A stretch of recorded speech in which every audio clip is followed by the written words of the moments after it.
भरधाव कारची मोटरसायकलला धडक, तरुणाचा जागीच मृत्यू।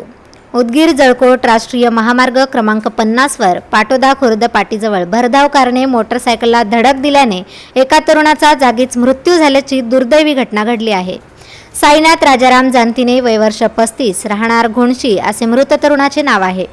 मिळालेल्या माहितीनुसार साईनाथ जानतीने हे जळकोट येथील श्रीराम फायनान्स कंपनीत कर्मचारी म्हणून कार्यरत होते। ते नेहमीप्रमाणे घोणशी येथून मोटरसायकलवरून जळकोटकडे कामासाठी जात असताना पाटोदा खुर्द पाटीजवळ जळकोटकडून येणाऱ्या किया कंपनीच्या भरधाव कारने त्यांच्या मोटरसायकलला जोरदार धडक दिली। या धडकेत ते रस्त्याच्या कडेला असलेल्या सुमारे 50 फूट खोल खड्ड्यात फेकले गेले आणि त्यांचा जागीच मृत्यू झाला। घटनेची माहिती मिळताच पोलिसांनी घटनास्थळी धाव घेत मृतदेह जळकोट येथील ग्रामीण रुग्णालयात नेऊन शवविच्छेदन केले। पुढील कारवाईनंतर घोणशी येथे अंत्यसंस्कार करण्यात आले।